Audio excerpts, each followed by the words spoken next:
అసలు ఎలా ఉంటారు ఇంత తెలివిగా, అసలు ప్రతి విషయాన్ని ఎలా ఆలోచిస్తారు ఇంత షార్ప్. మనం ఎందుకు వాళ్ళలా ముందే ఇవన్నీ ఆలోచించలేకపోతున్నాం అంటూ చాలా మంది అనుకుంటారో లేదో నాకు తెలియదు, కానీ నేను కొద్ది గొప్ప ఆలోచిస్తాను కానీ మరీ అంత షార్ప్ గా ఆలోచించను అని చెప్పి చాలా సార్లు అనుకునేదాన్ని. కానీ ఒకటి అర్థం చేసుకున్నాను, ఒక మనిషి ఒక విషయాన్ని 4 రకాలుగా ఆలోచిస్తున్నాడు అంటే వాళ్ళ తెలివని నేను అస్సలు చెప్పను. తన జీవితంలో తనకి ఎదురుపడ్డ పరిస్థితులే తనని ఇలా మార్చాయి అని చెప్పి తెలుసుకోవచ్చు. ఇదంతా ఎందుకు చెప్తున్నానంటే మాకే తెలివి ఉంది, ఇంకెవరికి తెలివి లేదు, వాళ్ళంతా ఉత్తిదే అని అనుకునే వాళ్ళు కూడా చాలా మంది ఉంటారు. కానీ ఎవరి తెలివి వాళ్ళకుంటుంది. ఒక విషయంలో నువ్వు గొప్పగా ఆలోచించవచ్చు, ఇంకొక విషయంలో ఇంకొకరు గొప్పగా ఆలోచిస్తారు. అంతేకాని ప్రతిదీ నాకు తెలుసు అనుకోవడం కూడా మూర్ఖత్వమే కదా. ఏదో చెప్దామని స్టార్ట్ చేశాను, ఇంకేదో చెప్పేశాను.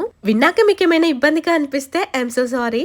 ఇది వచ్చేసి నిన్న సాటర్డే రోజు తీసిన వ్లాగ్. యాక్చువల్ గా ఫుల్ వ్లాగ్ తీద్దామని చెప్పి వీడియో స్టార్ట్ చేశాను. అయ్యో ఫుల్ వ్లాగా ఏదక్క అని అనకండి, ఎందుకంటే తీయలేకపోయాను. వేసిన ముగ్గే వేస్తున్నానా ఏంటి నాకు అర్థం కావట్లేదు. మీరైతే చిన్న లైక్ ఇవ్వండి. Thank you.